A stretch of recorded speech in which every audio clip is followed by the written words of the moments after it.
Hello, and this is Woody Collins with Congo Helping Hands. Come on in, make yourself comfortable, and join us in another episode of Talking About Congo.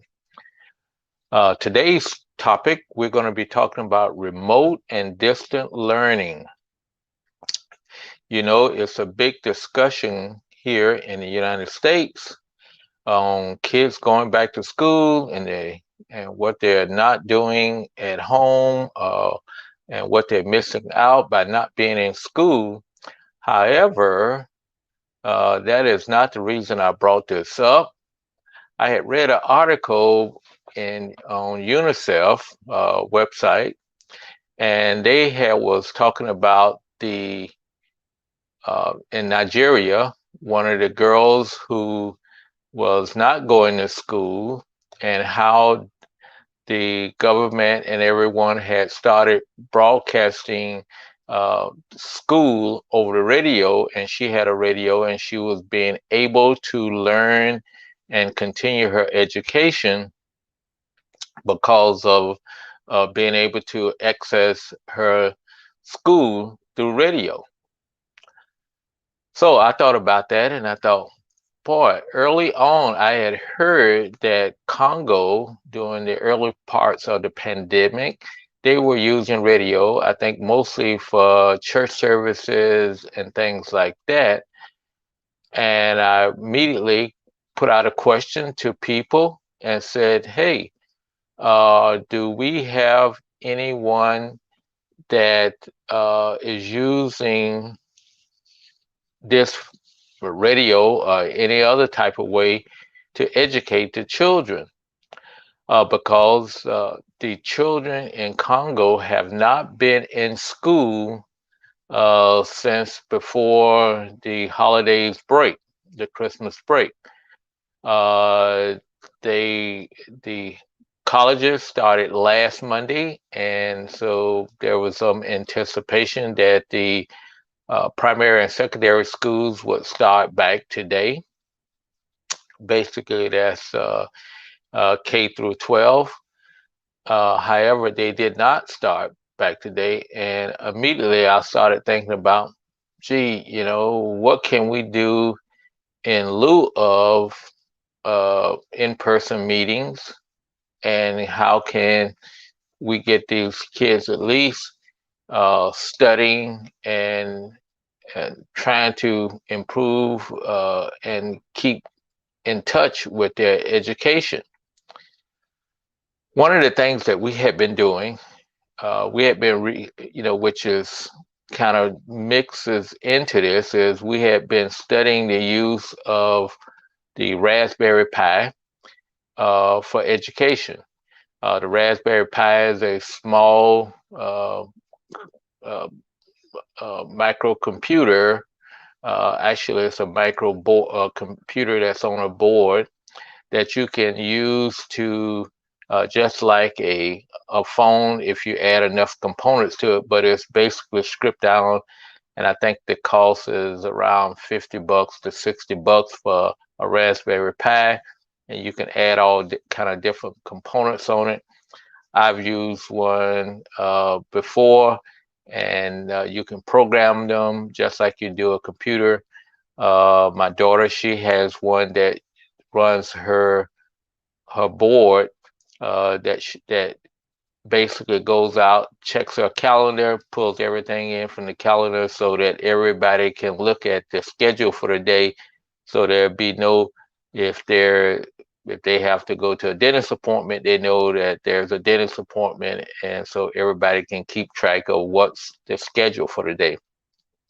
Well, we had initially thought about using the Raspberry Pi to project lessons, videos, lessons, teaching lessons, but that would not help in a situation like this where you're in the COVID shutdown, because you can't have school and they don't want a number of students together uh, to be in a session. So you need to kind of fall back to a individual lesson type.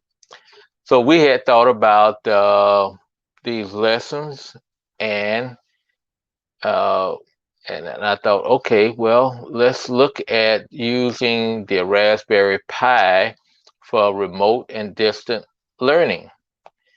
And one of the ideas I formulated on the fly this morning was maybe we can use the Raspberry Pi, the small computer, with the Kindle.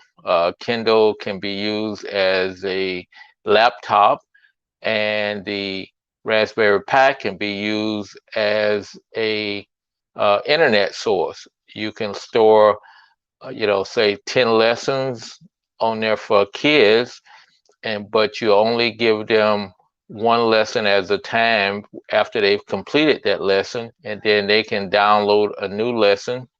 Uh, but you would require it, you wouldn't have it over the internet because the internet is so sporadic and costly that you would just have the students, after they've completed a lesson, they bring their Kindle back into a central location.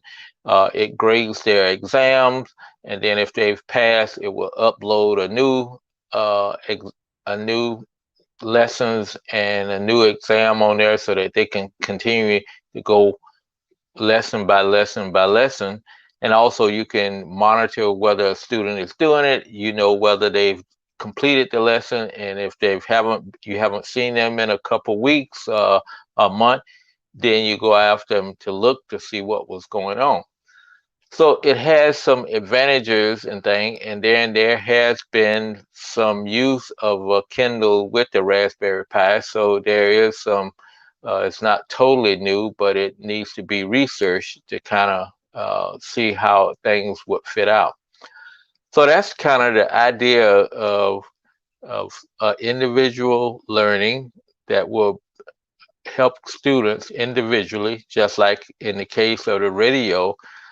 This would be a little better because you could do both verbal lessons, you can do video lessons, and you can also put text on the Kindle. So it would be, would be good. I know we here in the United States, we don't like the idea of having kids not in school, but as you can see in the Congo, what are the alternatives?